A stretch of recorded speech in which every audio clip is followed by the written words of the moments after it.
मैं राजवीर सर आप सभी का अपने चैनल फ्यूचर क्लासेस में एक बार फिर से बहुत बहुत स्वागत करता हूं। आज के वीडियो में हम लोग बात करने वाले हैं एलपीएन टेक्नीशियन के लिए जो हमारी मैक्सिमम एज लिमिट कितना होना चाहिए वो हम लोग बात करेंगे, क्योंकि बहुत से हमारे व्यूअर्स या हमारे दोस्त जिन्होंने हमारे पास पर्सनली फ़ोन भी किया कि सर मैक्सिमम एज लिमिट कितना होती है हमारे एलपीएन टेक्नीशियन के लिए, क्योंकि बहुत समय हो गया वैकेंसी को आए हुए।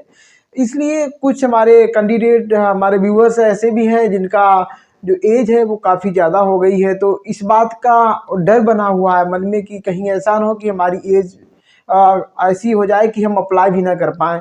तो मैंने सोचा कि किसी एक को रिप्लाई करने से अच्छा है कि वीडियो को बना दूं, और जिससे कि सबको जो है ये इन्फॉर्मेशन मिल पाए कि वैकेंसी आने वाली है, और अगर हमारी एज कहीं ज़्यादा हो गई तो फिर उसमें कहीं की प्रॉब्लम होने वाली है, या फिर आप एज को लेकर के हो सकता है कि आप अपनी स्टडी है ना कर रहे हो, तो आपको एक सही बात जब पता लग जाएगी तो आप एकदम से अच्छे से अपने जो है स्टडी कर पाएंगे, ठीक है, या दूसरी कोई जॉब के लिए अपना जो है प्लानिंग कर पाएंगे। ठीक है, आई होप आप हमारी बात को समझ पा रहे होंगे। तो हम लोग बात करेंगे अपनी एज लिमिट के बारे में, मैक्सिमम एज लिमिट कितनी होनी चाहिए। और हाँ, वीडियो के लास्ट में हम लोग ये भी बात करने वाले हैं कि कुछ कैंडिडेट हमारे ऐसे भी रहेंगे जिनकी जो एज है वो 45 तक भी है, वो भी अप्लाई कर पाएंगे एलपीएन टेक्नीशियन के लिए। तो बिल्कुल पूरा वीडियो देखना जिससे कि आपका कोई पॉइंट मिस ना हो, क्योंकि मैं यहाँ पे कुछ ऐसी कंडीशन बताने वाला हूँ जिनके भी यहाँ पर आपको जो है एज में रिलैक्सेशन मिल सकता है, और आपको शायद वो चीज़ें पता नहीं होगी। आप ये समझोगे कि नहीं हमारी तो एज ज़्यादा हो गई है, और आप अप्लाई नहीं कर पाओगे। ठीक है, बाद में जब आपको कहीं पता लगेगा तो आप ये सोच कहोगे कि अरे ये बात हमको पहले पता होती तो शायद हम भी अप्लाई कर देते, है कि नहीं। तो पूरा वीडियो आपको देखना है। लास्ट में हम लोग बात करेंगे जो हमने पहले बता दिया है कि अगर 45 भी एज है तब भी अप्लाई कर सकते हैं कुछ लोग। ठीक है, कौन कर सकता है वो हम लोग बात करेंगे। तो सबसे पहले हम लोग बात करें कि जब हमारा एलपीएन टेक्नीशियन 2018 में वैकेंसी आई थी, उस समय उसके जो नोटिफिकेशन में एज लिमिट की बात कही गई थी वो 18 से 28 18 से 28 जी एज 18 से 28 वर्ष। अब इसमें ओबीसी वालों के लिए जो एज रिलैक्सेशन होता है, ओबीसी वालों के लिए जो छूट रहती है वो कितनी रहती है, 3 साल की रहती है। एससी एसटी वालों के लिए 5 साल की रहती है। तो ओबीसी वालों के लिए 28 में अगर हम 3 मिला देते हैं, 28 में 3 तो हो गई 31 ईयर्स। ठीक है, यहाँ पर अगर हम 28 में 5 मिला देते हैं तो हो जाता है कितना, 33 ईयर्स। ठीक है, ये तो हमारा 2018 वाले नोटिफिकेशन के हिसाब से एज हुई हमारी मैक्सिमम एज लिमिट। अब क्या है कि रेलवे ने बाद में एक लेटर निकाला जिसमें एज को 28 से बढ़ा करके कितना कर दिया, 18 से अब 30 कर दिया, 18 से 30। तो जब 18 से 30 कर दिया तो यहाँ पर अब जो एज हमारी नई हो जाएगी वो 33 वर्ष हो जाएगी। ठीक, 33 वर्ष हो जाएगी, और यहाँ पर एज हमारी हो जाएगी 35, क्योंकि हाँ 35 हो जाएगी, 35 ईयर हो जाएगी। ठीक है, ये नोटिस हमारी रेलवे ने निकाला क्योंकि उस समय जो है एज का जो है बहुत कुछ हमारे जो कैंडिडेट रहे वो हमारा उन्होंने मतलब एज के लिए कई सारे क्या बोलते हैं हमारे ट्विटर पर कंपेन भी किए थे। तो रेलवे ने अपना जो है एक लेटर निकाल करके वहाँ पर इस एज की बात कही थी, और यही एज हमारी जो है वहाँ पे हो गई थी फिर। ठीक है, वो लेटर अभी हम डाउनलोड नहीं कर पा रहे हैं एक्चुअली, क्योंकि अब काफ़ी समय हो गया। 2018 में वो हमारा लेटर आया था, 2018 में उसी वैकेंसी में मेरा सिलेक्शन हुआ था।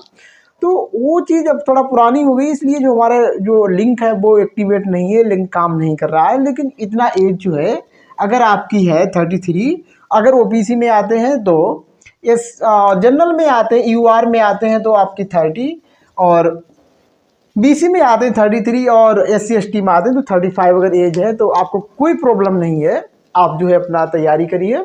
ठीक है, यहाँ तक बात हो गई, यहाँ तक कोई डाउट नहीं होगा। अब हम लोग बात कर रहे हैं कि जिन कैंडिडेट ने ITI करने के बाद अप्रेंटिसशिप किया है तो उनके लिए बहुत ही अच्छी बात है। अच्छी बात क्या है, उनकी जो एज है जिन्होंने अप्रेंटिसशिप किया है,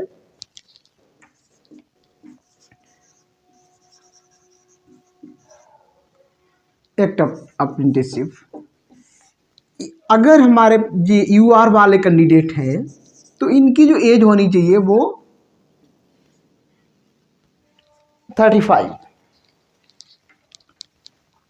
35 मैक्सिमम की मैं बात कर रहा हूँ। OBC के हैं 38, और अगर यहाँ पर SC ST हैं, SC ST, तो हमारी 40 ईयर।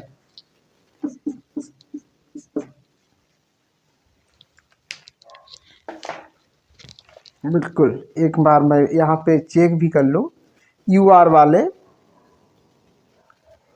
एक्ट अप्रेंटिसशिप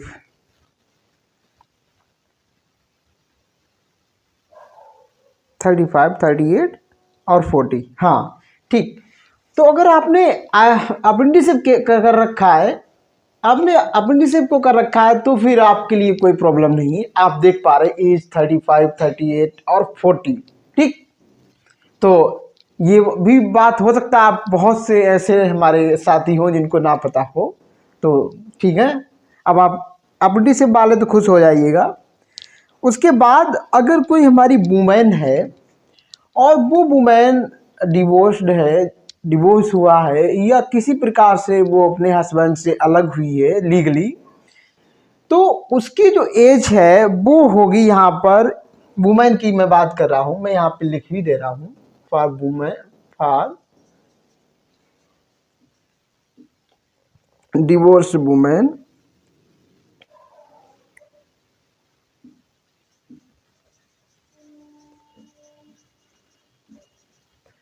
ये भी हमारी UR की हो सकती हैं, OBC की हो सकती हैं, और SC प्लस ST की हो सकती हैं। तो इनकी एज कहाँ से कहाँ तक होगी तो ये अप्लाई कर सकती हैं। हाँ, तो इनकी भी एज UR में अगर बिलोंग करती हैं तो 35, OBC में है तो 38, और अगर SC ST में है तो 40 ईयर। इतनी एज है तो हमारी ये महिलाएं अप्लाई कर सकती हैं, ठीक। बात क्लियर हो गई। यहाँ पे मैं थोड़ा जम्मू और कश्मीर वालों की और बात कर दें, जो हमारे जम्मू एंड कश्मीर से बिलोंग करते हैं।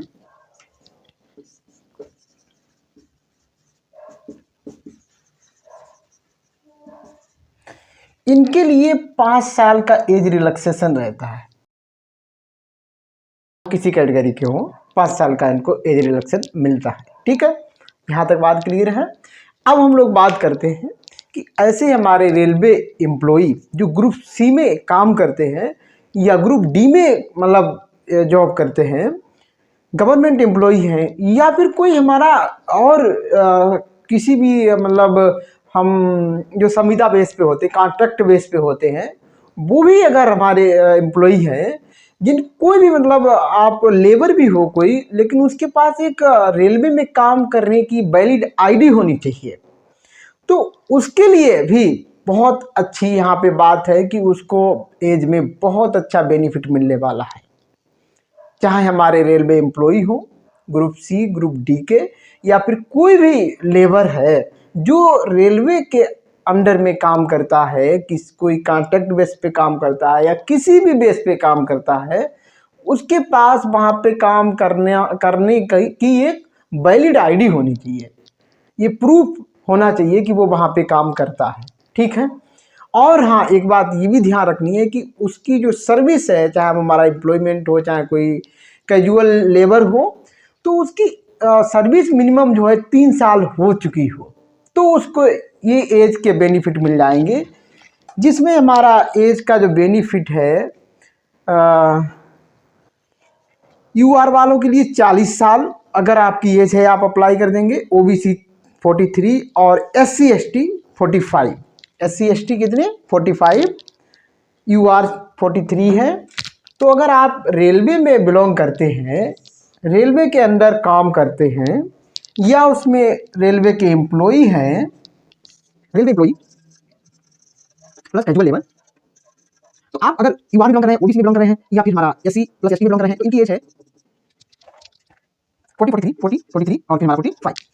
तो मैंने कहा था आपसे वीडियो के शुरुआत में कि अगर 45 भी अगर आपकी एज है और इस कंडीशन में आप आ रहे हैं तो भी आप एलपीएड टेक्नीशियन के लिए अप्लीकेबल हैं। ठीक, अभी हम लोग और यहाँ पे कुछ बात करने वाले हैं कि और भी कुछ लोग हैं जिनको एज में कितना छूट मिलती है। तो जितनी भी छूट मिलती है हमें इस अप्लाई करने के लिए, हम सारी चीज़ हम इस वीडियो में बात करने वाले हैं। ठीक, तो यहाँ तक आप समझ गए। इसके बाद हम बात कर लेते हैं पीडब्ल्यूडी।